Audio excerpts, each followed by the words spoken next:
Jesus isn't Almighty God himself according to the Bible. All right, so I kind of want to take a little bit of a different angle. I want to do this in a way that relates to you and your theology. The Quran has names and titles of Allah that you would agree only apply to him. No creature, no angel, no prophet can claim these titles or else it would be what is called shirk or associating a partner with him. Just quickly, you agree with that? That is incorrect.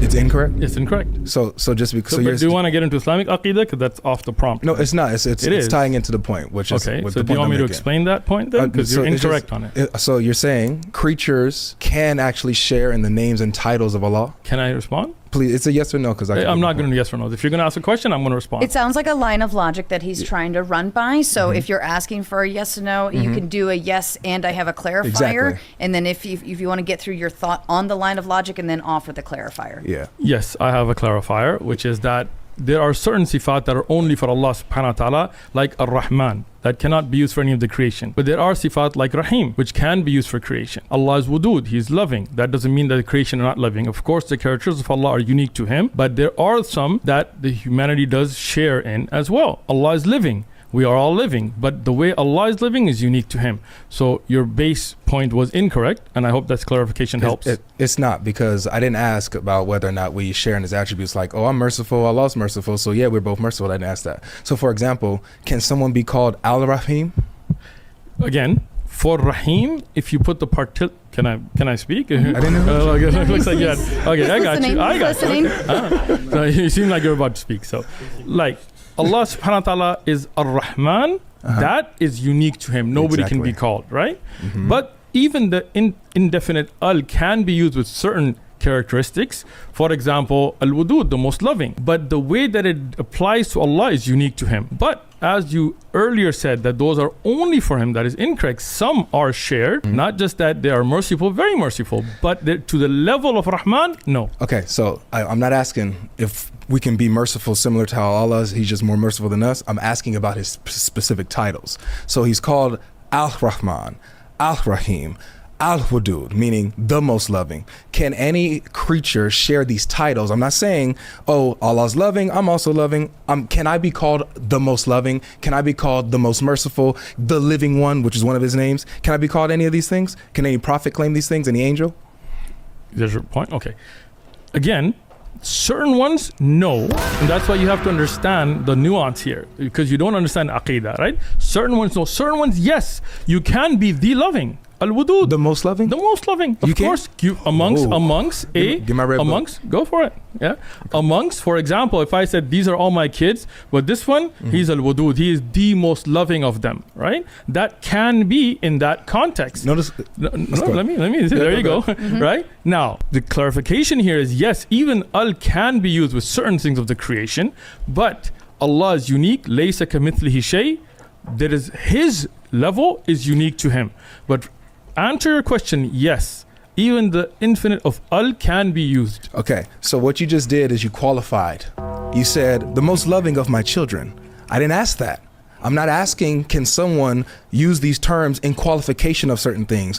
I mean, in general, outright absolute. Can someone claim themselves to be, in general, the most loving Al-Wadud? Yes or no? Once again, Yes or no, please? No, I'm sorry. It's yes, answer. no, and I would say yes and or no and. Yes, exactly. Got it? But please do not interrupt. I won't. Just answer straight away, please. So again, that's why he's trying to run the line of logic, because that's where we're running into. But again, that's how he's trying to get to his point. I get that. So yes and or no and? Yes and. Okay. So when we're talking about, for example, somebody being very loving, are you calling me mushrik here? Yeah, you're Nobody gave you that authority. Thanks a lot. I'm a you're not. Wait.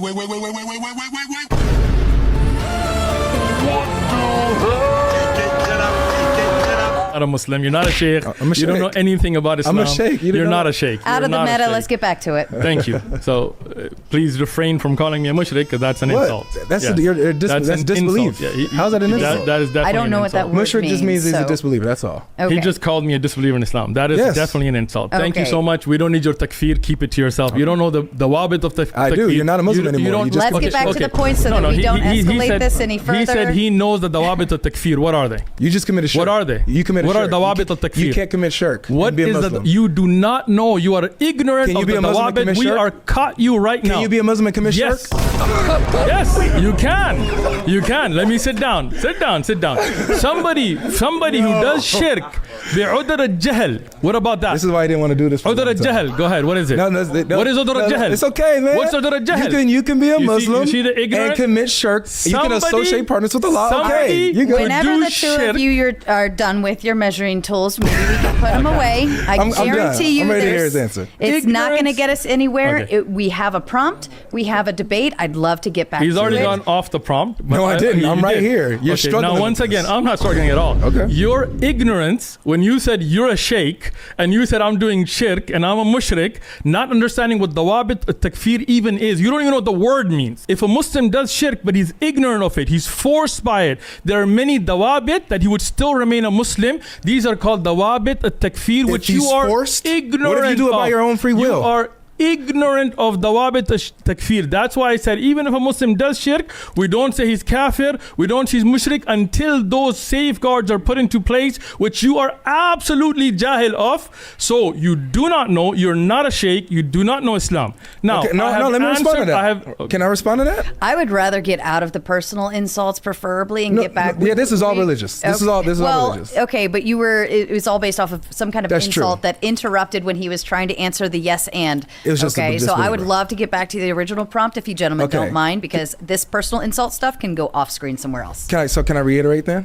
The question? Do you need the question? I already answered it, so I don't know why we're redoing it over and over again. Well, you were saying yes and then he said something. So I can finish with yes and. No, bro. And then you were on an insult. Let me reiterate the point. Re-ask the question. It had to do with the with the titles of Allah, and he's saying, and so this is why I said this. This isn't a personal insult. If you, according to Islam, attribute the names and attributes and titles of Allah to any of his creatures, then you have committed shirk, you have associated a partner with him, and you are no longer a Muslim.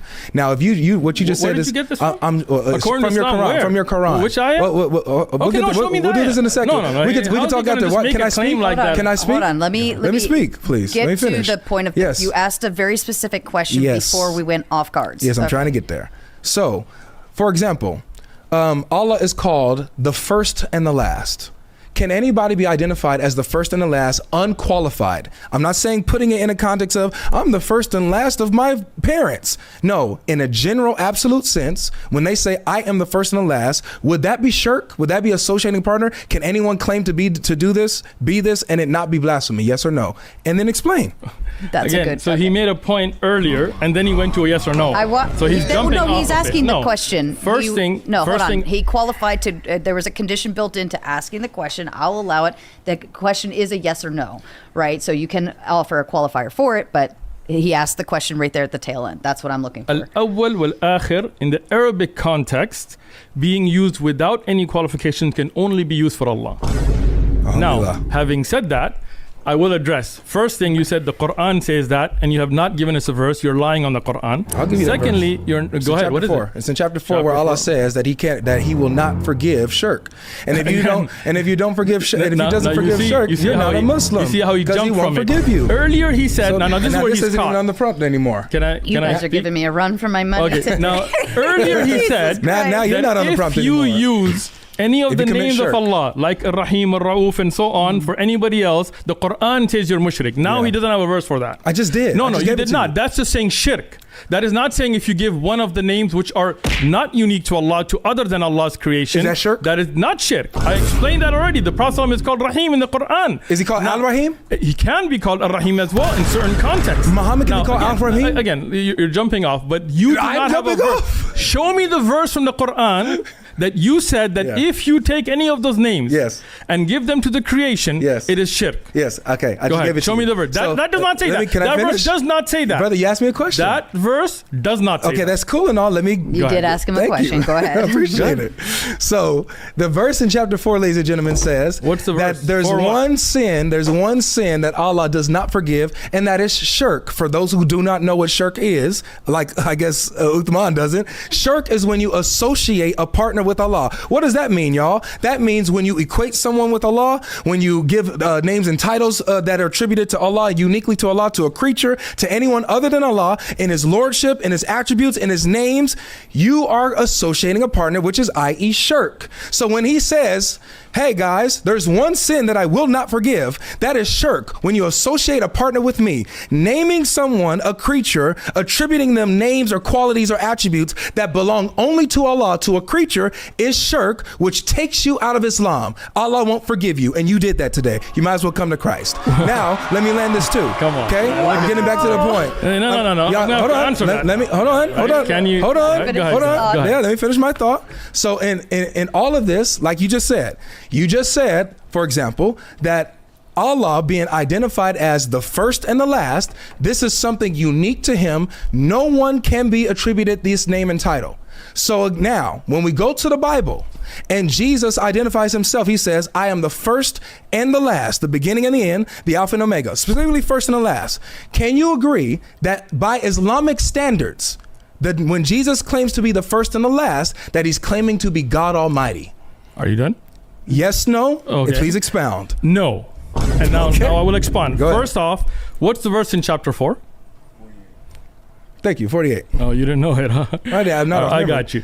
Indeed, I'm an English Allah subhanahu wa ta'ala does not forgive association with him, but he forgives that which is less than that. Now, earlier, what he's caught in the lie of is he says the Quran says that if you take any of the names of Allah and give it to the creation, then that is in the Quran, you're a mushrik. The verse does not state that. He lied. That's not what I First said. off, he's interrupting now. You interrupted me. No, I did not. I'm going to speak if you don't mind. Okay, if somebody Now, come on. now Please just keep that is a lie, right? Secondly, you called me a mushrik without even understanding the wabit al-shirk, the wabit al-takfir. You're absolutely ignorant of it. And even here, you're ignorant of it because there are asma al-husna that can be used for the creation. And any book, a beginning book of Aqidah on asma al-husna, if you picked up, you would have known that. But there are those that are unique to Allah, and the way it befits Allah is unique to Allah. So for example, Allah has a yad. And if we were to say, oh, you have a yad, that doesn't make me a mushrik. Allah's yad is unique to him. So that does not make me a mushrik. You have a hand, Allah has a hand. Saying that those two exist does not make me a mushrik. You're absolutely ignorant of tashbih. Now, let me finish now. Your time. Now, when you go to the Alpha and Omega, that is not awwal and akhir. I said first and the last, not Alpha and Omega. That's what I'm focusing on. Okay. Let's be mindful. Let's be mindful. Let him finish through his thought. You want a pen? You can write down some notes. No, it's okay. So once again, when you take something that is in the Arabic language and you try to associate with something else, for example, Alpha and Omega in the Greek alphabet is the first and last of the alphabet. In other instances, you can't say somebody's the first and the last. If I was to say that Michael Jordan is the alpha and omega of basketball, he is the first and last of basketball, that is not the same as saying awwal and akhir in the Arabic language. So for you to say that because of the Arabic awwal and akhir, that means nobody but Jesus could be called God by being called that, is equating apples and oranges. Secondly, I have not made the point of the Bible saying that Alpha and Omega are first and last. My point that he still hasn't addressed, the original points, was the verses in the Bible that clearly shows that Jesus is not God, because he calls out to a God, even post-resurrection. Okay, so Sheikh Uthman, I need you to, for the sake of this argument, brother, please track what I'm asking you, man. I'm not asking you about in general, with qualifications. I actually made it clear so that you wouldn't waste our time talking about, well, if I said Michael Jordan is the first and the last in basketball, that's a qualification. Whenever you say in this or of that, you're qualifying it. I'm specifically talking about unqualified, which you said only God can be identified unqualified as the first and the last. So yes or no on this so I can build my point. When Jesus says... Can I say? You said yes or no and then you kept talking. Yes, I need a yes or no on this because I'm building my point on this. You're asking the question Yes. Now. When Jesus says, I am the first and the last, does he qualify it? Yes or no? Can you give me the verse? Revelation chapter 22, verse 13. He says, I'll read it for you. He says, I am the first and the last, the Alpha and the Omega, the beginning and the end. Does he qualify when he says, I am the first and the last? Revelation 22 what? He just read it to you. No, I just quoted it to you, brother. I'd like to see it from my own Bible. Oh, okay. Yeah. Verse 13. You go open all of them. Revelations 22. Verse 13. 13. Okay, I am the Alpha and the Omega, the beginning and the end, the first and the last. Does he qualify first and last? Yes or no? He does not. Thank you. All right. Okay. So he doesn't qualify. He's running the line of logic. But these are yes or no's, but that means you got to do yes or no's. Okay. Absolutely. So I asked them for yes or no to build this point, and I'm gonna give it over to you. Okay. So remember, you said when I asked you, can anyone claim to be the first and the last, unqualified, and it's not a claim of being God? Can anyone claim that unqualified? You said no. That belongs to Allah alone, God alone. So Jesus here, as you just admitted, unqualified, claims to be the first and the last. So by your own admission, can you admit that even by Islamic standards, Jesus claims to be God? Absolutely not. I mean, you can laugh track all you want, but that's okay. Now, once again, you're taking something that is in one language and equating with a different language. Whether you're saying qualified or not, if I tell my wife you're the first and the last, doesn't mean that she's God. That shows shows my love for her. Absolutely, you're the first and the last. So for me, she is no problem with that.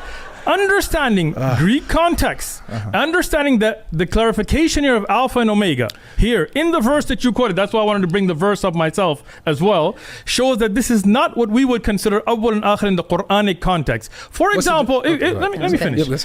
If you're trying to take something from an Islamic concept and try to prove the Bible by it, that's just not going to work. In Islam, for example, if you say God has a son, that by itself would be rejected. In the Bible, obviously that's used all the time. And if in Islam somebody says, for example, God, like you were talking about, God came in the form of a man, that would be shirk by in itself. Okay. So you cannot take awwal and akhir from the Quranic aspect and try to put it with the biblical aspect. The Bible has many things that would not work with that concept to begin with. For example, many gods being referenced. For example, gods being judges. For example, many people being sons of God. None of that would work. Okay. So if you were to show me in Islamic context awwal and akhir, that's different. But seeing the first and the last in a biblical context is not the same. Okay. So those two do not match. Okay. And my answer is clear to you now. No, it's not. So watch this. When you said that the first and the last, the first and the last in Islam, in the Quran, is different from the first and the last in the Bible, because that's why. Can you tell me? I did not say that. Okay. I did not. Listen, Uthman, I'm gonna give you a chance, brother. Okay. You got all the time in the world. Okay. Can you tell us very intricately, with verses and references, what is the difference when Allah claims to be the first and the last in the Quran and when Jesus claims to be the first and the last in the Bible? What's the difference? Absolutely. First thing, I didn't say just why, so don't put words in my mouth. Thank you so much. Stay out of my mouth. Now, secondly, we're talking about two absolutely different languages. What's the difference? With two, please don't interrupt me. He's getting there. Let him so we're talking about two absolutely different languages that use language differently. So you cannot take something from one language and bring it into another language. Oh. For example, the word son, as you have seen in the Bible, it has been used for other than even Jesus, right? Sons of God. That could never work in the Quran. So if I was to say, because in Islam, Allah has no son. Son is not used. So it means the same thing. Can I? Sorry, you know what? I'm doing my bad. It does not mean the same thing, because here, obviously, because you are using an Islamic context into the Bible. Just like the Bible's language would not work in the Quran, you cannot take the Arabic of the Quran and try to bring it in the Bible. Those are two different things. In Hebrew, in Greek, certain terms are used in certain ways for other than God, other than even the pious people and so on, that would not be in Islam. So when in the Quran, it says Allah has no sons. If you were to say, if you bring that in the Bible, would that mean that these are not sons? Well, as you know, in the Old Testament and even in the New Testament, son is used as a term of endearment. That's why they're sons of God, whether they're angels or pious. That would not work in the Arabic language, but it did in Hebrew and in Greek and so on. So I do not say that the awwal and akhir of the Quran can be used in the Bible. They're two different languages that do not correlate. Okay, so that is not just why. Okay, but yes, it is. It's because that's why. What you look, Uthman, I'm gonna break down what you just did. You just said it's different languages. That's why it's different. That's again, not. Hold on. I'm gonna let you speak. Yeah, thank you. I let you get it all out. So I'm about to break this down to you in very, very simple terms. I'm gonna give you examples since you love to use examples. Allah says He does not beget or is begotten. When He says He does not beget, but when Jesus says that God for God so loved the world that He sent His only begotten Son, or in Hebrews chapter 1 where it says about Jesus, today I've become a father to you. Today I have begotten you. Let me just ask you, yes or no, because I'm building my point. When it says today I have begotten you, can that language be used in the Quran? Yes or no? That's an easy yes or no. No problem, but I'm going to clarify that, right? No, it's a yes or no. Can it or can it not? It cannot. Thank you. And I cannot be told you can't clarify your point. Hold on. He's finishing the line of logic. Let him finish it. Yes. It's a line of logic. These are how line of logics work. It's a yes or no. I see. Yes. I understand it. I know what he's doing right now in terms of trying to get there. You see, even the Ma gets it. All right. So that language cannot be used in the Quran.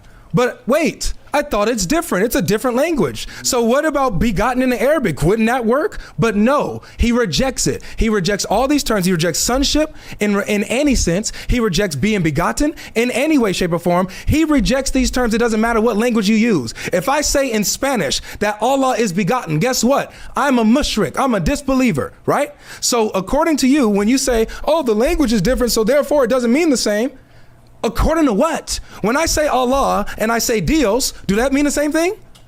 And let's do this. I'm going to let you do your response, and then we're going to maneuver into some final statements. So then we'll go to you and then you. But yeah, I want you to have one more response to that, and then you build your final into that. Yeah, absolutely not. If you were to say Allah and Dios, it would not be the same thing. Even though sometimes the word Dios is used for translation, even the word God does not befit Allah, because God has gender. For example, goddess, and Allah is unique to that. I'm going to speak now. I haven't interrupted. I have not interrupted. Now, once again, so the childish attitude here is pathetic, where you would say that just because one word has the same meaning in another language, does that mean every word in that language has the same meaning? Absolutely not. So, for example, when you talk about sons of God in the Bible, there are references where it's not for the begotten.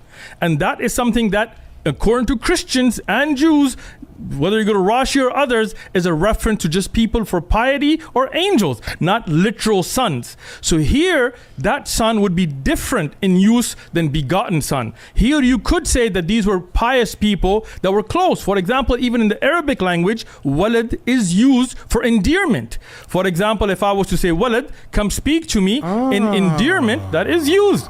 And that would mean that you are wrong. Your equation is wrong. Sorry, what does walad mean again? Now, can I finish? Can I finish? I'm just asking for clarification. What does walad mean? Walad means son. Oh. Yeah. And it's a term of endearment. I got you. Not of necessarily of physical relation. So even if I told you, ya walad ta'al, oh child, come here, my son, I don't mean that I literally had intercourse with your mother. What I mean is a term of endearment. In that sense, yes, you could use it. But in the sense of actual physical children of God, that would not work. So equating one aspect of one language to another is childish. It's a trick.